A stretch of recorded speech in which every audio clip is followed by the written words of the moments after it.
डर मत, अल्लाह सब ठीक करेगा, थोड़ा इंतजार करो। आज फिर कुछ कमाई नहीं हुई, बच्चों को क्या मिलेगा?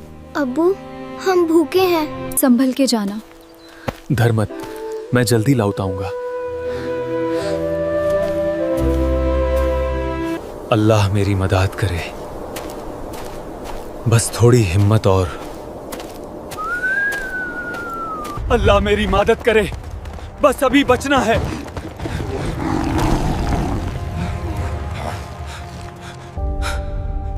अल्लाह मेरी मदद कर, मेरी फैमिली के लिए कुछ करो। ये रोशनी क्या है ये?